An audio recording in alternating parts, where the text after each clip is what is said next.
সবাইকে ডিওয়াইএফআই এবং টিওয়াইএফ এর পক্ষ থেকে অভিনন্দন এবং শুভেচ্ছা জানাচ্ছি।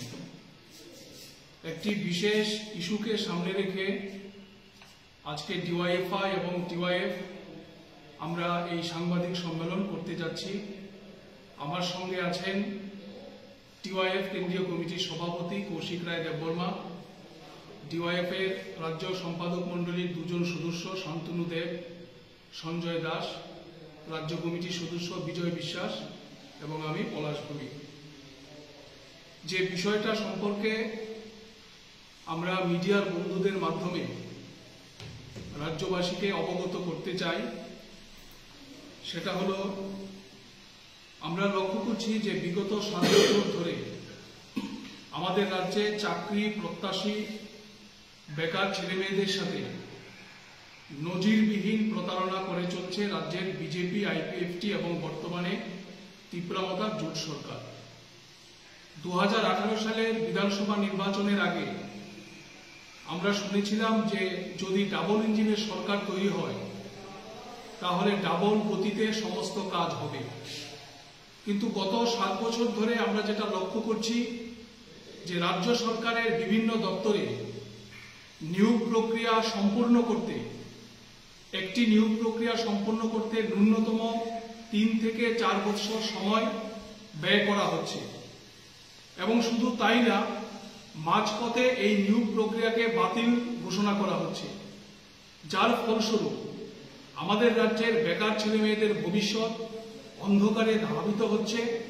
এবং এই সময়ের মধ্যে সরকারের এই দীর্ঘ টালবাহানার ফলে অনেক বেকার ছেলেমেয়ে তারা বয়স উত্তীর্ণ হয়ে যাচ্ছে।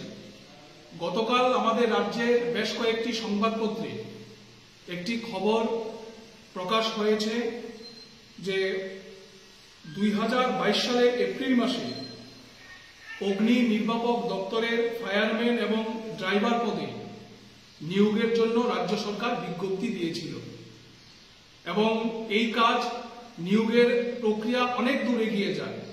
কিন্তু আমরা দেখলাম যে হঠাৎ করে রাজ্য সরকার এবং অগ্নি নির্বাপক দপ্তর তারা গত পরশুদিন বিজ্ঞপ্তি জারি করে এই নিয়োগ প্রক্রিয়াকে সম্পূর্ণভাবে বাতিল বলে ঘোষণা করে দেয়। এবং যে ঘটনা এর মধ্যে সামনে আসছে যে এই নিয়োগ প্রক্রিয়া বাতিলের পেছনে নানান ধরনের অসঙ্গতি, নানান ধরনের দুর্নীতির গন্ধ পাওয়া যাচ্ছে।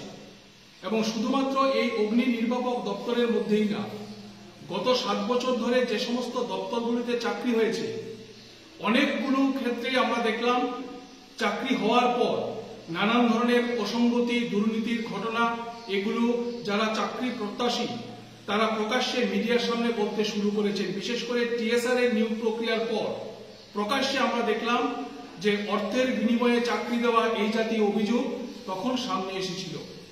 আমরা অবাক হলাম যে 2022 সালের এপ্রিল মাসে 1362টি পদে ফায়ারম্যান এবং 248টি ড্রাইভার পদে নিয়োগের বিজ্ঞাপন দেওয়ার পর পরীক্ষা হলো, সমস্ত নিয়মনীতি মানার কথা বলা হলো।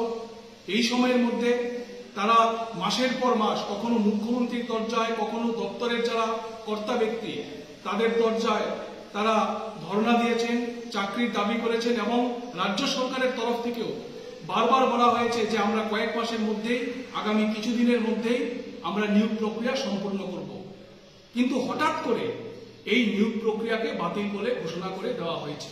আমরা ডিওয়াইএফআই এবং টিওয়াইএফ দারুণভাবে উদ্বিগ্ন, কারণ 3 বছর ধরে তারা এই চাকরির দাবিতে লড়াই করছে, যার ফলে আজকে এই সময়ের মধ্যে অনেকেই বয়স উত্তীর্ণ হয়ে গেছে। শুধু এই ফায়ারম্যান কিংবা ড্রাইভার পদে নিয়োগের ক্ষেত্রেই না, রাজ্য সরকারের আরো বেশ কয়েকটা দপ্তরে 2019 সালে গ্রাম রোজগার সেবক পদে নিয়োগের জন্য বিজ্ঞপ্তি জারি করা হয়েছিল, কিন্তু আজ পর্যন্ত নিয়োগ হয়নি। 2019 সালে কারা দপ্তরে নিয়োগের জন্য বিজ্ঞপ্তি জারি করা হয়েছিল, আজ পর্যন্ত নিয়োগ হয়নি। পিআই নিয়ে আমরা দেখছি মাসের পর মাস টালবাহানা চলছে, পিআই নিয়োগ হচ্ছে না। ফলে এই সময়ের মধ্যে বেকার ছেলেমেয়েদের সরকারি চাকরি নিয়ে নজিরবিহীন কেলেঙ্কারি, নজিরবিহীন প্রতারণার ঘটনা চলছে। তারা বলছেন যে আমরা স্বচ্ছতার সাথে নিয়োগ করব, কিন্তু প্রতিটি চাকরি প্রদানের পর আমরা না, আমরা যারা ডিওয়াইএফআই টিওয়াইএফ করি, আমরা না, শাসক দলের কার্যকর্তারা প্রকাশ্যে মিডিয়ার সামনে বলছে যে চাকরি নিয়ে অনিয়ম হয়েছে, চাকরি নিয়ে দুর্নীতি হয়েছে। এই যে অগ্নি নির্বাপক দপ্তরে ফায়ারম্যান এবং ড্রাইভার পদে নিয়োগের জন্য যে অসঙ্গতির কথা বলে এই নিয়োগ প্রক্রিয়াকে বাতিল করা হয়েছে, শুধু মুখে বললেই তো হবে না। আমরা ডিওয়াইএফআই এবং টিওয়াইএফ পরিষ্কারভাবে দাবি করতে চাই, এই প্রক্রিয়ার সাথে কারা যুক্ত, এই ঘটনার সাথে কারা যুক্ত। অনেক রাঘব বোয়ালের নাম ইতিমধ্যেই বাতাসে ভেসে বেড়াচ্ছে। সেই সময়ে যারা এই দপ্তর পরিচালনার দায়িত্বে ছিলেন তাদের অনেকের নাম এই সময়ে বাতাসে ভেসে বেড়াচ্ছে। কেউ কেউ এমনও বলছে যে অগ্রিম নাকি অনেক লেনদেন পর্যন্ত হয়েছে। ফলে আমরা রাজ্য সরকারের কাছে ডিওয়াইএফআই টিওয়াইএফ দাবি করছি, বেকার ছেলে মেয়েদের ভবিষ্যৎ নিয়ে ছিনিমিনি খেলা বন্ধ করতে হবে। বিভিন্ন দপ্তরে লোক নিয়োগ করার নামে যেভাবে মাসের পর মাস মাসের পর মাস ঝুলিয়ে রাখা হচ্ছে, এই নিয়োগ প্রক্রিয়ার যে দীর্ঘসূত্রিতা, এটা বন্ধ করে দ্রুত নিয়োগের ব্যবস্থা করতে হবে।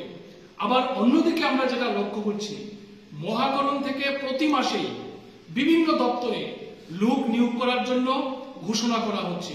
মন্ত্রীরা মহাকরণে শীতাতপ নিয়ন্ত্রিত ঘরে বসে ঘোষণা দিচ্ছে। যে দপ্তরগুলোতে লোক নিয়োগের ঘোষণা দেওয়া হচ্ছে, দুর্ভাগ্যজনকভাবে ওই দপ্তরগুলোতে নিয়োগের বিজ্ঞপ্তি জারি হচ্ছে না। আবার যে দপ্তরগুলোতে বিজ্ঞপ্তি জারি করা হচ্ছে, দেখা যাচ্ছে 2 মাস পর 3 মাস পর আবার সেই দপ্তরে লোক নিয়োগ করার জন্য